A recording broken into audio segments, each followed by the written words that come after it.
Hello YouTube, DrasticSkuba here and welcome to my quick review slash first impressions of a recently released game called Fights in Tight Spaces. Fights in Tight Spaces is a game that was never on my radar until it was recommended to me on release day by Steam when I was browsing the store. It's a roguelike deck building game that has clear inspiration from games such as Slay the Spire and Inscription. So if you've played those types of games, you'll probably be very familiar with what to expect for the core gameplay. But what makes this game unique is its heavy emphasis on positional play during combat, and it has an almost XCOM style approach to combat, in that you're having to manage resources like the way you would manage movement. But in this game, you're managing something called momentum, which is how many actions you can take based on the cost of your cards in your deck. So you might have a push card, which costs 0 momentum, so you can use that whenever you want, even at the end of the turn. You might have a card that uses 2 momentum, where maybe you have to like attack an enemy and make them hit the wall or the objects around them to do extra damage. And you'll have some that do 1, and you'll have some that use something called combo. Combo builds up from using certain attacks that add to your combo meter, but there are also attacks that you use that actually end your combo completely, and it's sort of that resource management and choosing which card you're going to use at the right time that will really optimize your build and the way you play the game. So far, I've completed the tutorial and the first main act. In the first act, you fight a biker gang. It's the only available option for your mission, and you have to make your way through various levels, choosing your path and fighting your way to the end boss and hopefully defeating the boss. On your way, when you're deciding which path to take, you'll have to think about how much health you have remaining from the previous fight, because every fight, your health doesn't replenish afterwards. You have to go to a medical facility as your path if you want to spend money to bring your health up.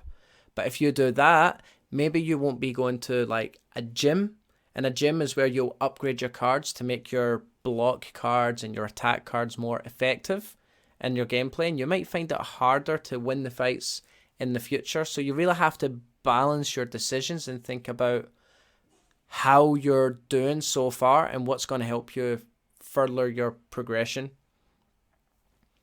What separates this game as well from games such as, like I mentioned, Slay the Spire and Inscription is how you die. In this game, when you die, it's not just that, oh, you lost, your run is over. You can just restart the level. So if you go down, maybe you messed up your strategy, or you just didn't realize how powerful the enemies were. It isn't just a case of Iron Man mode, now you're dead. You get to try again. You can change the way you approach the combat, and if it's a fight that you just, no matter how hard you try, you just can't complete it, I can't do it, you can back out to the map menu and you're allowed to take a different path. Unless you're on a path that only has one fight, then you're probably kind of screwed, aren't you? But that happens. But I think that this function, this feature, the way they approach this is much more accessible to beginners, and it might make this game a great entry point for people who are looking to get into the roguelike deck building genre but haven't maybe got the knowledge to play other harder, more demanding games within the genre. Enemies in this game vary. They have different abilities, they have different stats, and you're obviously going to fight multiple enemies in one combat session. Some will have firearms, some will be melee, and your character is just a melee character, so you really have to be careful if you see an enemy with a firearm or in the field. But the game is very clinical in how it handles firearms. You want to move out of the line of sight so that when that enemy's turn comes, you're not in their line of sight, and that way they won't fire at you. Melee enemies will have different attacks with different range, and boss enemies will be able to give buffs to their allies or be able to just really hit you hard. So you have to think about what enemies you're fighting, how many enemies you're fighting, and the environment around you. Using the environment and your surroundings is really important in this game, because some abilities have a push where you push an enemy back 1 square. there's an attack like called push, and there's a sort of front kick attack which also pushes the enemies back. And if you push an enemy into an occupied square, they'll take additional damage. And if that square is occupied by another enemy, then both enemies will take damage. So you want to think about how you're using your movement cards before you play an attack card to try and maximize your damage output, because you're going to be outnumbered and sometimes outgunned. Like, you're not a super strong character. Some of the bosses do more damage than you and have more health than you. So you really want to think about how you're approaching each combat scenario. I had one combat scenario where I was actually fighting ninjas and I couldn't win. I think I tried it maybe 4 or 5 times and I could tell I just wasn't winning. But one tactic I had been using before, which I tried in this fight, was the use of the boundary. Now, the way the boundary works in this game, it's like a ring out, like a Royal Rumble, if you will, from, like, if you watch WWE. You knock the enemy over the boundary. No matter how much health they have, they're dead, they're out, that's it. So you can use that push mechanic to try and maneuver and push enemies out of the map. You can rotate the camera to try and see where all the boundaries are, but these boundaries can also be used against you. So you really want to think about where you're ending your turn before you actually click end turn.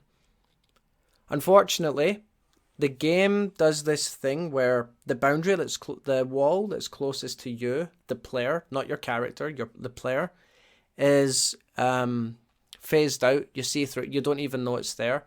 And this tough ninja fight, I tried to kick enemy over the edge. Hopefully I'm showing this on screen just now so you can see what I'm talking about.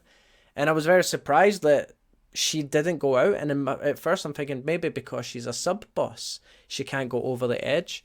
But then I rotated the camera and then a fence appeared and I was like, oh. So it's my fault, not the game's. But I think maybe the game could have did a better job at letting you know that, because in the heat of the battle you don't always think about just rotating the camera. But maybe that's just a me thing and I need to improve and keep thinking of these things before I make my turn.